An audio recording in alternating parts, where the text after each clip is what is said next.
Bom, pessoal, eu vou fazer uma aula agora sobre controladores PID, tá? Inicialmente a gente vai falar sobre controladores, então primeiro a gente fala sobre os controladores, porque os controladores não é só o PID, ele tem vários tipos de controladores, tá? E onde ficam esses controladores? Os controladores, eles são elementos usados, obviamente, para controlar o sistema. E eles têm uma realimentação, você pode controlar, geralmente eles são usados na realimentação, certo? Então, você tem o sistema básico, você tem o set point aqui, você tem a variável manipulada, você tem a variável do processo que é o PV aqui. Então você tem essa realimentação, certo? Então, essa realimentação ela é necessária para a gente conseguir certas características do controlador, tá? O que são as características desejáveis do controlador? Tá? São resposta rápida, então aqui ó, primeira característica, resposta rápida. A gente coloca o controlador para que a gente obtenha uma resposta rápida. Depois tem rejeição adequada a perturbações, tá? O que seriam perturbações? Tá? Você pode ter uma variação do set point ou uma variação na perturbação. A perturbação seria algo que a gente entra aqui e que ele só vai poder ser sentido pela realimentação, tá? Então é um sinal a mais aqui. Por exemplo, se uma geladeira você controla a temperatura, então você muda o set point. O set point de temperatura tá lá no termostato lá. Só que o que seria perturbação? Abrir a geladeira, tá? Que é uma coisa que está fora do controle, mas não é que está fora do controle, é uma coisa externa, não passa pelo controlador primariamente, mas vai passar através da realimentação, tá? Vai ser sentido através da realimentação e vai ser controlado através do controlador. Insensível a erros de modelagem e erros de medição, tá? Erros de modelagem tem a ver com o GDS aqui, tá? Você pode até projetar um equipamento, mas o equipamento pode ser que tenha um parafuso, uma coisa lá dentro que não está bem modelada, a gente não tem como prever tudo. Então, seria isso, seria essa modelagem. Quanto a erros de medição, às vezes a gente tem um HDS aqui que representaria essa medição. E pode ser que haja um erro na medição aqui. E aí ele teria que dar um jeito de minimizar esse erro. Tá? Então é uma coisa... Essa insensibilidade tem a ver com a minimização dos erros. Né? Que ele não perceber tanto, não sentir tanto os erros de modelagem de medição. Evitar a ação de controle excessiva, overshoot. Adequado sobre uma larga faixa de condições operacionais. Isso por quê? Porque a perturbação ela pode ser variar. Entendeu? Então, por exemplo, se você tiver um conversor DC-DC, que vocês viram eletrônicos de potência, certo? Quem viu? Qual que é a ideia? Você atua na razão cíclica de forma a controlar a tensão de saída. Então você vai medir a tensão de saída e vai controlar, né? Só que é o seguinte, a carga pode mudar. Por exemplo, se isso aqui for uma carga ativa, ou seja, um computador. O computador, certo? Depende do que você está rodando nele, ele vai puxar mais ou menos carga. Então, se você estiver rodando um AutoCAD, ele vai puxar muito mais do que se você estiver jogando um joguinho de paciência. Então, a corrente puxada pelo computador depende do que ele está processando. Mas a tensão tem que ser a mesma. Então, o que acontece? Esse D tem que variar. E aí que está a questão. É como se você tivesse aqui num cursor qualquer, um book, cursor book normal, né? Você entra com uma tensão abaixadora, você colocar pontos de operação aqui. Tem a ver com pontos de operação. Para quê? Para que caso haja você precise de um D maior, então vamos supor que aqui é D, aqui é o V. Você precisa de aumentar o D, tá?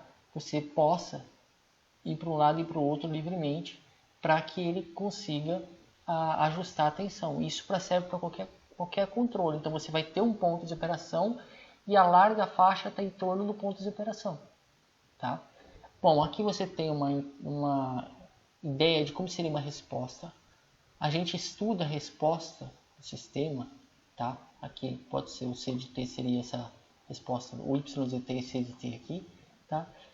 A gente geralmente parametriza, ou seja, a gente projeta o sistema de controle com base numa resposta de segundo grau, porque ela tem todas as características que aparecem na maioria das respostas, né? Exceto a resposta de primeiro grau, mas uma resposta de terceiro grau pode ter componentes de segundo grau, tá? Então, você prevê o overshoot, você prevê o tempo de pico e o tempo de assentamento, que são os principais fatores aqui que a gente trabalha, tá? Overshoot, tempo de pico e tempo de assentamento, tá? Lembrando que o tempo de pico é o ponto máximo, obviamente, do overshoot, né, do valor máximo. O tempo de assentamento é o ponto onde a oscilação passa a variar entre 98% e 102% no valor final. Tá? Aí você define o que é o tempo de assentamento. Tá? Tempo de subida é o tempo necessário para sair de 10% a 90%, mas aqui está colocado como se fosse para atingir o 100%. Tá? Tem esse TD, que geralmente a gente não usa, tá? Que é o tempo necessário para atingir metade do valor final. Tá? Bom, o que nós temos aqui então? Tipos de controladores. Vamos começar com o mais simples, tá? Que é o controlador on-off.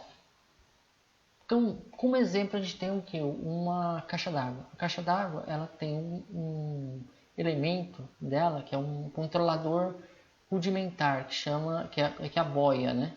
A boia está aqui. Deixa eu até colocar outra caneta para ficar mais. A boia está aqui, certo? O que acontece? Se o nível abaixar, a boia vai ficar pendurada e vai fechar a chave. Ao fechar a chave, ele aciona a solenoide da válvula solenoide que deixa a água cair. O que vai acontecer? O nível vai aumentar, vai chegar a um ponto que a boia flutua. Ao flutuar, ela abre e aí não cai mais água, certo? Então esse é o tipo de controle, on-off, tá? Então você tem no lugar do controlador um tipo de relé, certo? A água está abaixo do nível, liga a bomba. A água está acima do nível, abaixa a bomba, tá?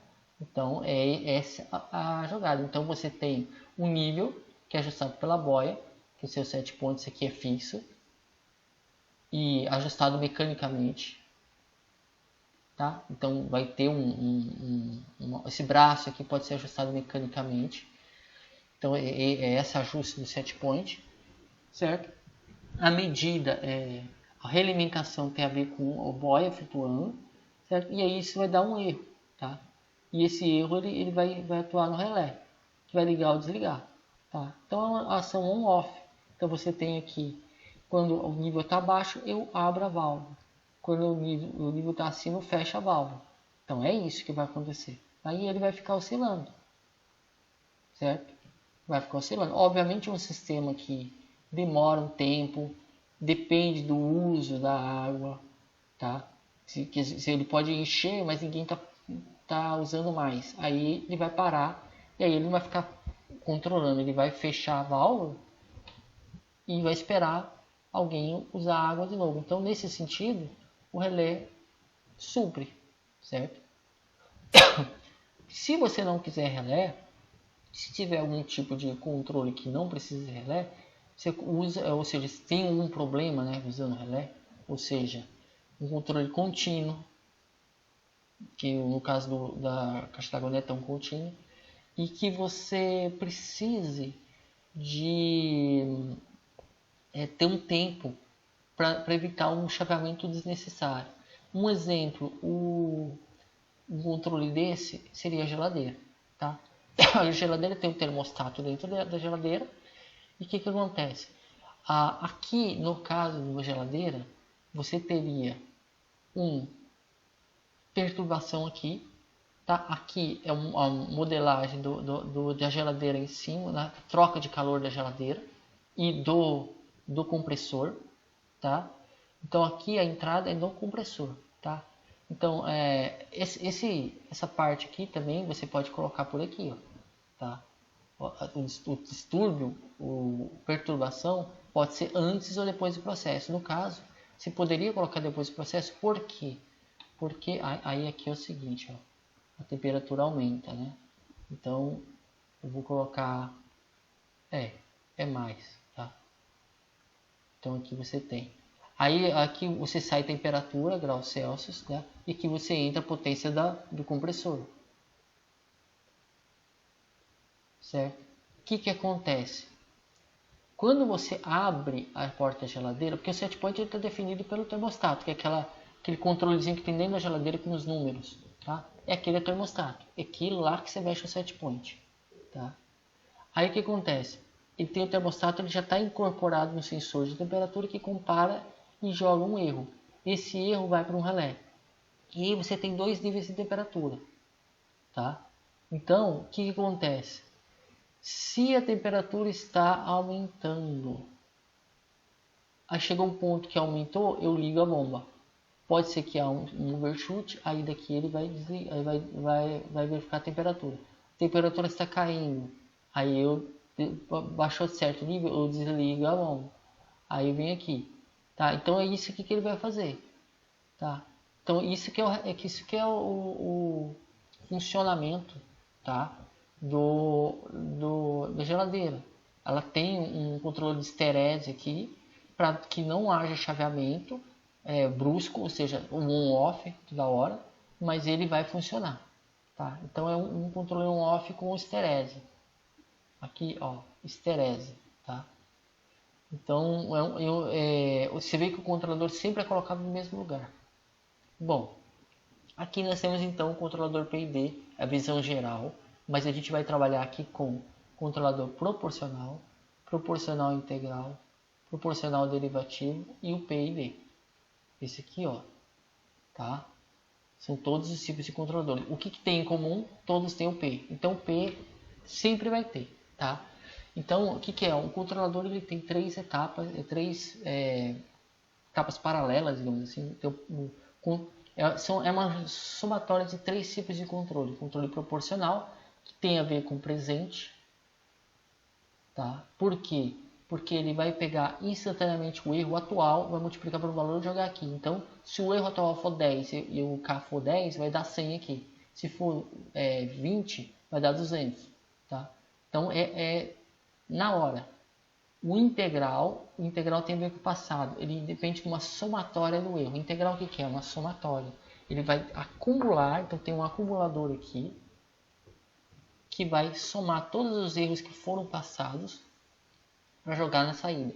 E tem o derivativo. O que é o derivativo? O que é uma derivada? A derivada tem a ver com futuro, com linha de tendência. Então ele vai entender o futuro. Ele vai tentar prever o futuro, o que vai acontecer. E ele vai tentar agir antes. É essa a ideia. Então por isso que o PID é tão usado. Ele é tipo um controle completo, que envolve tanto o passado, quanto o presente, quanto o futuro. É um conceito interessante de se pensar, tá? Bom, vamos lá. Primeiro, controle proporcional, tá? No controle proporcional você tem um KP qualquer aqui, tá? É isso aqui que é o controle proporcional, tá? E você tem a variável, a saída dele, né? A saída do controlador, né? Ela é dada aqui, ó, MV, PV, set point. Então o MV está aqui. O MV vai ser o que? KP vezes o desvio, também chamado de erro, tá? Mais SO. Esse SO seria o ponto de operação, o sinal de saída do controlador quando o erro é 0. Ele tem a ver com pontos de operação. Você pode fazer um controlador em que, por exemplo, a abertura da válvula, se não tiver erro, ela vai estar no nível. Entendeu? Ela vai estar. Então esse aqui é opcional. Geralmente a gente não usa nos nossos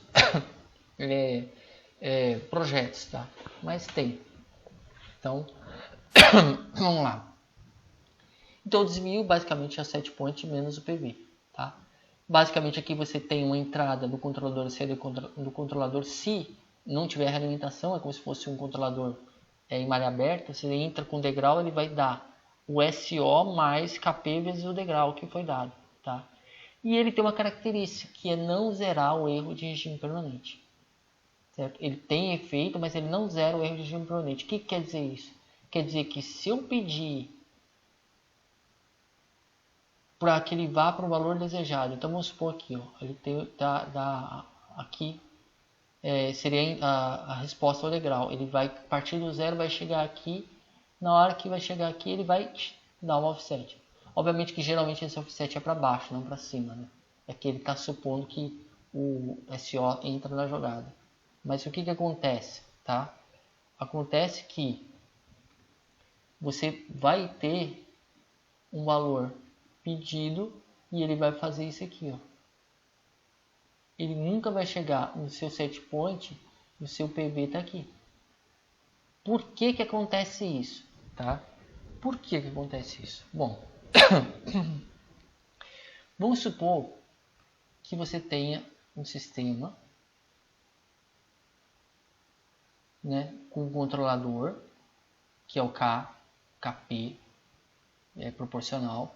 Você tem um G de S, certo? E você tem a realimentação. Você tem o variável do processo e você tem o set point aqui, tá bom?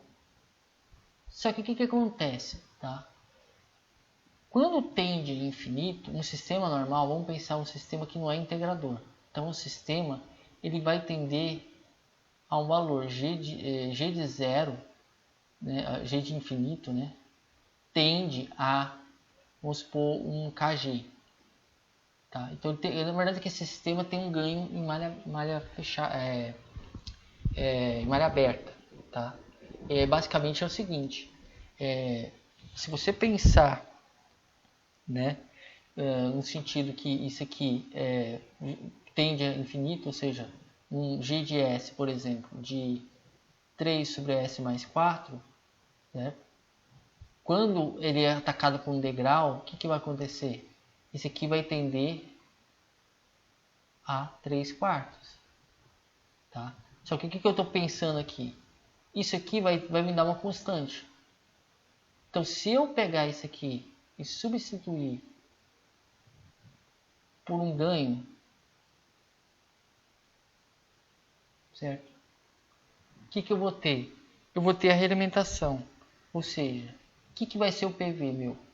PV vai ser o set point menos PV vezes KP vezes KG. Se eu fizer a conta, ou seja, vamos pegar PV é igual a SP KP KG menos PV KP KG. Eu jogo para lá. Eu vou ter o que?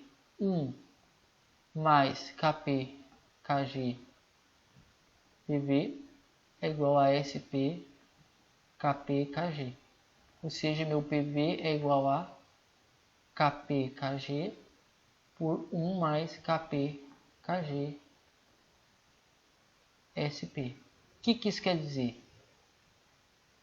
Tá? Quer dizer o seguinte, que quando a coisa se estabilizar, certo? Tudo estabilizar, tá? Sendo aqui o sistema estável, tudo vai se estabilizar. Eu vou chegar numa grandeza, certo? Esse valor, né, o valor final vai ser esse constante que vezes o SP. E essa constante ela nunca vai ser 1. Por quê? Por causa desse 1 mais aqui.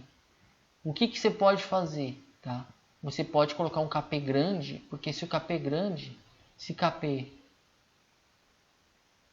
for muito maior que 1, certo? Se o KPKG, né, na verdade, for muito maior que 1, certo? Vou colocar KPKG for muito maior que 1, tá? Eu falei isso porque o KP pode ser enorme, o KG pequenininho vai dar menor. Aí a coisa se aproxima, esse ganho se aproxima KPKG por KPKG. E aí vai dar 1. Certo? Só que isso nunca vai ser verdade. Pode dar 99,99% ou 0,9999, mas nunca vai ser 1. E a gente tem que tomar cuidado porque quanto maior o KP, maior o overshoot. A gente vai ver isso. Então, por essa razão, não dá para você zerar o erro de offset. Basicamente é só você pensar. Para que o PV seja igual a SP, o erro tem que ser zero. Como é que o erro vai ser zero se eu tenho que ter uma entrada aqui para que seja zero? Então, tipo, eu vou ser zero, zero vezes uma constante é zero, zero entrando aqui com qualquer valor vai ser zero. E aí não dá para ser PV igual a SP, a não ser que o SP seja zero. Então, é uma situação que não dá. Então, tem que ter um valor aqui, para que haja um valor aqui, para que garanta a saída ou mais próxima, né, do PV e SP. Mas nunca vai ser igual. Tá? Então, ó, você tem, por exemplo, um sinal aqui, ó, uma resposta de sistema de primeira ordem. Tá? Que em vermelho você tem um erro de regime permanente por um KP igual a meio, tá? Depois você tem para um KP igual a 1, um erro um pouco menor, e para um KP igual a 1,5, um erro menor, tá? Isso para o sistema de primeira ordem, tá? A coisa interessante aqui é o seguinte,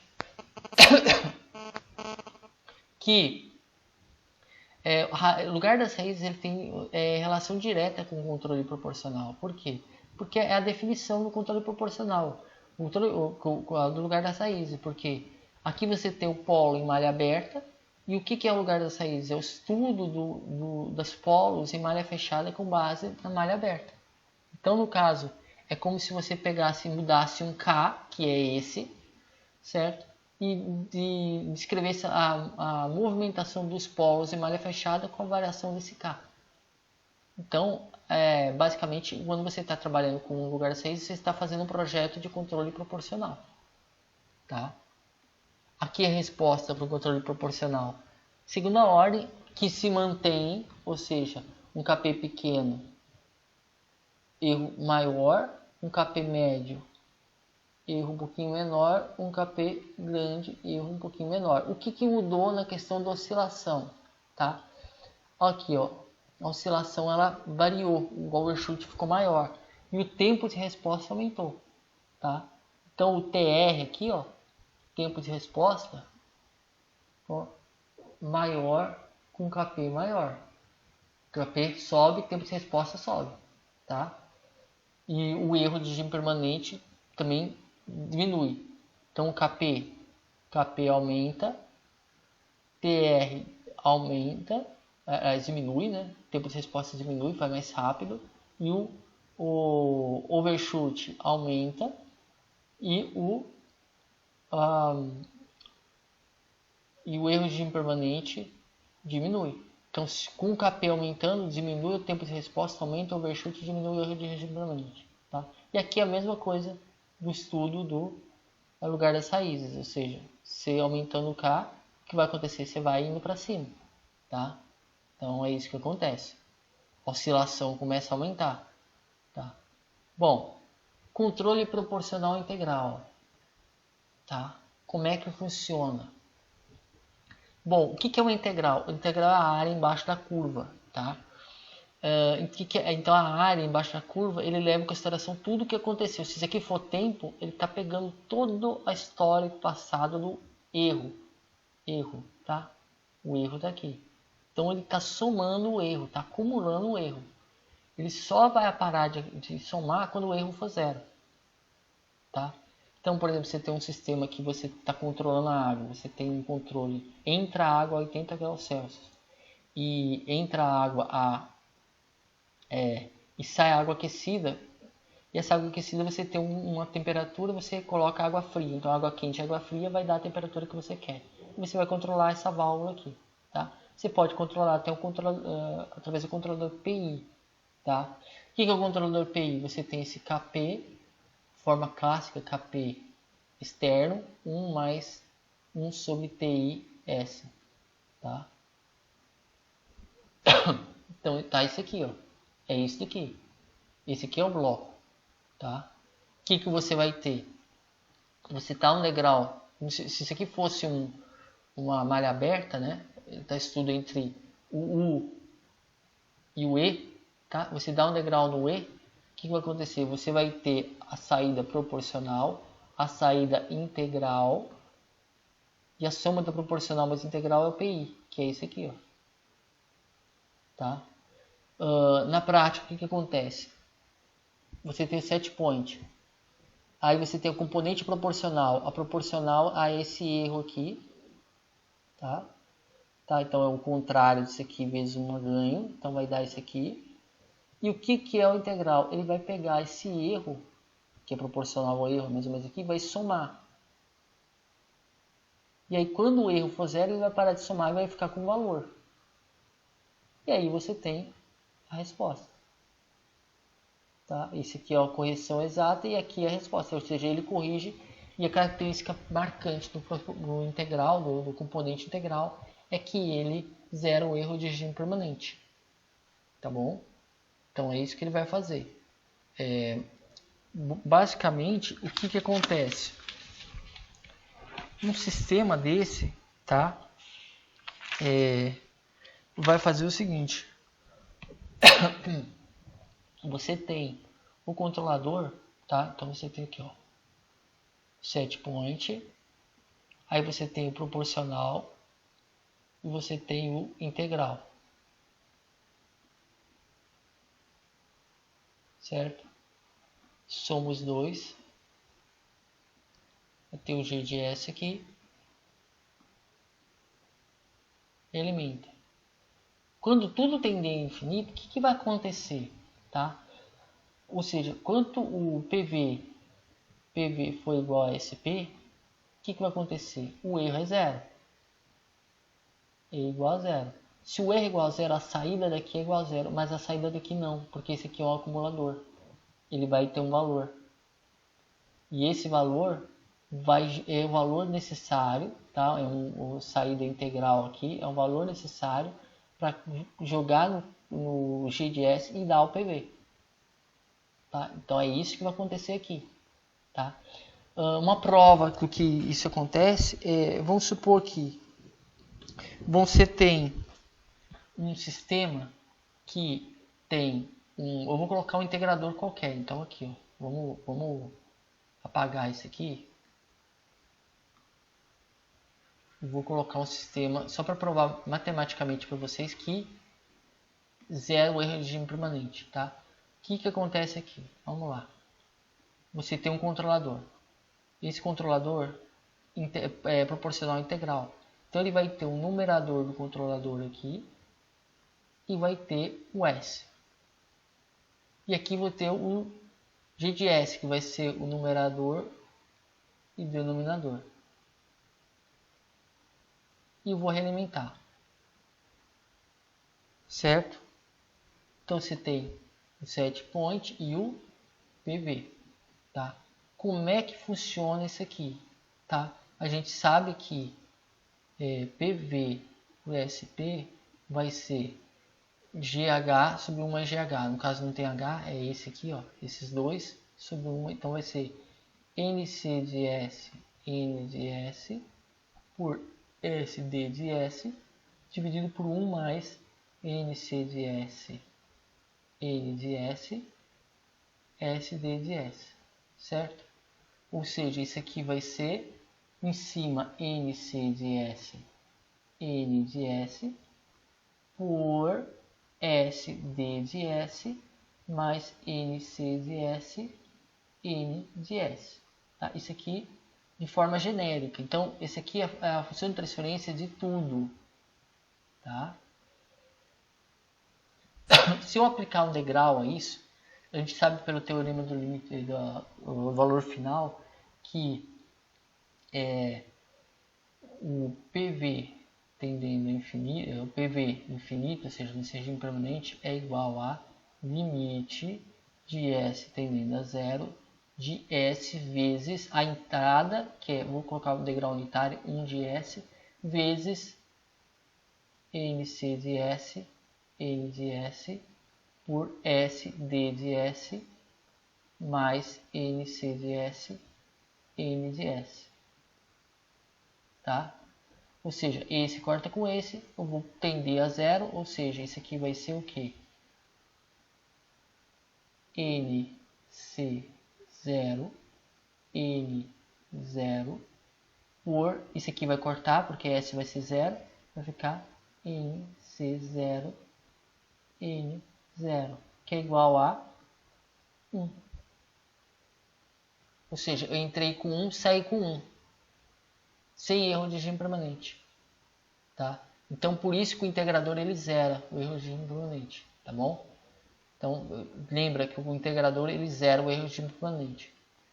Como é que funciona aqui? Então, ó, questão do multiloco. Sem um controlador no sistema de primeira ordem, você tem o polo aqui, o movimento para cá. Quando você coloca o proporcional integral, você vai colocar um polo na origem e um zero num ponto qualquer. O que vai acontecer? Esse era o polo original, ele vai vir para cá, vai subir e depois vai encontrar para cá, para cá. Ou seja, transformou um sistema de primeira ordem, pode ser um sistema de segunda ordem, tá? Variando. Lógico que eu coloquei aqui um KI igual a 1. O KP foi variado, tá? Para fazer o controlador. O KP ele varia. Eu coloquei 1, mas é como se eu variasse ele, tá? Bom, então para a gente trabalhar com um projeto de proporcional integral, a gente tem que trabalhar bem na localização do polo, tá? Depois, mais para frente, quem vai fazer controle 2, talvez eu dê tempo de eu passar para vocês o projeto também em lugar das raízes. Bom, funcionamento do processo de primeira ordem. Você tem variação de...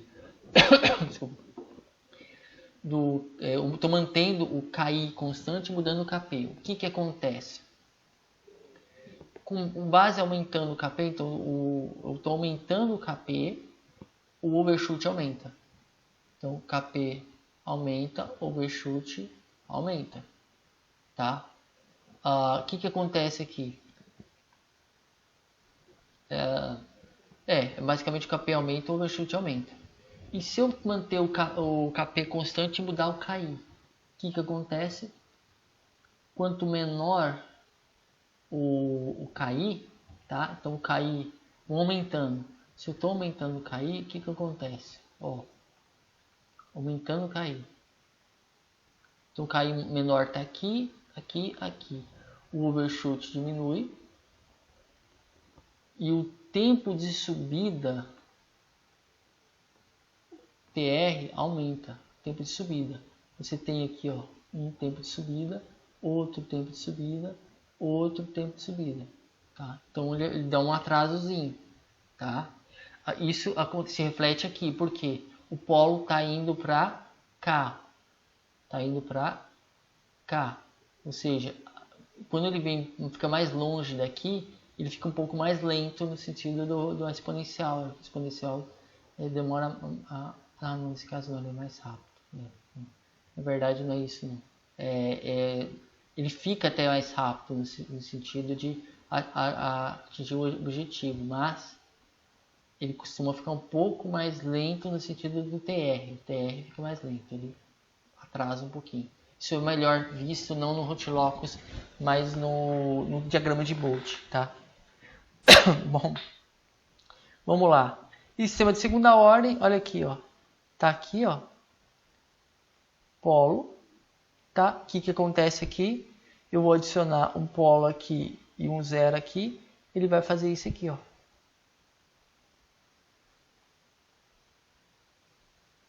Aí sim, ele tá vindo para cá. Tá vindo para cá, ele tá ficando um pouco, a oscilação um pouco maior, né? Então, aliás, menor, né? Então, o que acontece? Processo de segunda ordem. Você tem, mantendo o KI constante, aumentando o KP, você tem uma oscilação maior, tá? Com o KP alto. E aqui, você mantendo o KP constante e aumentando o KI, tá? Você tem uma oscilação menor.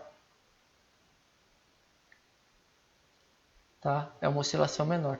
O TR não está alterando, o TR não está alterando muito, mas se você dá para ver por esse azul aqui, que ele está mais lento do que os outros dois sistemas. E o azul é o maior KI. Tá? Então ele tá controlando melhor. Então ele diminui um pouco a oscilação, digamos assim. E nesse sentido, o TS, por isso que eu não falei muito do TS, o TR ele atrasa, mas o TS ele tá dando um jeito, né? O TS aqui no caso do menor KI, ele tá lá longe. Agora um KI maior, ele já está mais perto. Tá? Ó, o TS está mais ou menos aqui pro vermelho e está mais ou menos aqui pro azul. Tá? E o overshoot também, ó, diminuiu. Tá? Então tem essas considerações. Proporcional derivativo. Vamos lá. A derivada, quando você faz uma derivada de uma função, você está calculando a linha de tendência do que vai acontecer naqueles pontos. Então você pega um ponto e o outro dividido pelo ΔT, né? O delta de temperatura por ΔT, por exemplo. Você vai ter essa inclinação. E essa inclinação te dá que nesse ponto aqui, ó, vai subir. Geralmente é assim, ó, o ponto atual menos o ponto anterior. Então você tem que guardar. Então no próximo ponto provavelmente vai subir. Tá? Você pode estar errado ou pode não estar errado, mas ele tem uma linha de tendência. Então nesse sentido a gente fala que o derivativo tenta adivinhar o futuro. A função dele é Kp 1 mais T TDS. Esse aqui é o ideal. Na prática isso não dá para ser feito. Na prática você tem o Kp 1 mais TDS dividido por 1 alfa S mais 1. Esse alfa aqui é colocado de forma que o polo fique muito longe, mas ele precisa existir. Não existe sistema real que não tenha, mais zero subpolos. Tá? É um sistema que na natureza não existe. Tá? Então aqui tem mais ou menos a resposta. Tá? Aqui você tem a componente. Essa componente aqui é a componente proporcional. Está vendo que ela é proporcional, né, ao erro. E a derivativa ela pega a variação do erro. Certo? A variação, você vê que quando o proporcional fica constante, o erro fica constante, né? Estou usando a saída proporcional como exemplo do erro porque é proporcional. Né? Então o erro é constante, aqui a derivada é zero. Tá? Então é um sistema, é uma resposta, né, que só atua quando há variação no erro. Se o erro parar de variar, não tem nada, aí zera. Tá? E ele tenta trabalhar compensando. Tá? Você pode ver aqui que quando o erro está subindo, ele está descendo. Certo? Ele tá descendo. Quando está no pico, ele está no zero, aí ele continua, aí depois ele sobe de novo. Tá? Então ele tem essa variaçãozinha, tá? É derivada. Tá? Aqui você tem a resposta. O teste que foi feito em malha aberta ao controlador é o seguinte: você não pode colocar um degrau, porque a derivada do degrau é impulso. Então, colocando uma rampa na entrada, o que aconteceria? Você teria a entrada proporcional. A derivativa seria uma constante, proporcional mais derivativa seria essa retinha aqui. Ó. Se fosse aberto, se fosse malha aberta. Tá? Isso para um proporcional derivativo ideal. Tá? Aqui você tem a resposta, tá? Sem o controlador.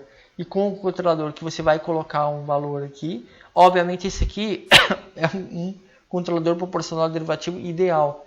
Na verdade não é assim. Tá? Na verdade, você vai colocar um polo longe, certo? Bem longe, certo? E aí o que vai acontecer? Ele vai até tender a vir para cá, mas aí ele vai tender, ele vai fazer um negócio assim, ó. Tá? Ele não vai chegar aqui. E aí aqui ele vai ter o que? Um polo que vai da esquerda para a direita, que vai para o zero. E aqui, ó, esses dois polos eles vão para o infinito, para cá, tá? É isso que vai acontecer. Então, na verdade, esse desenho aqui, ele é para um proporcional derivativo ideal, tá? Eu deveria ter feito o outro, tá? Mas aqui não acabei não fazendo. E aí o que acontece? Mas dá para prever legal, ele funciona mais ou menos, tá? Eu acredito que não é nem assim, ele vai seguir mais ou menos aqui, mas vai chegar um ponto que ele vai fazer isso, entendeu? Ele vai seguir mais ou menos aqui, vai ter um ponto que vai fazer isso. Bom, o derivativo, o que acontece com o derivativo? Ele tem erro de regime permanente, então se eu colocar o KD com fixo e variar o KP, eu vou ver que quanto maior o KP, menor o erro de regime permanente. E o overshoot vai aumentando. Tá? E eu estou fazendo para o sistema de segunda ordem porque não faz sentido colocar proporcional derivativo para o sistema de primeira ordem, porque o principal motivo do derivativo é tentar evitar oscilação. E o sistema de primeira ordem não tem oscilação. Tá? Então, por isso que eu estou fazendo teste só no segunda ordem. E depois, se você manter o KP constante e variar o KD, o que vai acontecer? O KD maior, ele vai diminuindo a oscilação. Ele vai diminuindo a oscilação. Tá? Então, o roxinho aqui, você vê que ele prevê e diminui a oscilação. E aí ele não mexe no erro de regime permanente. E por último, temos o controlador PID, que é a soma de todos os efeitos, certo?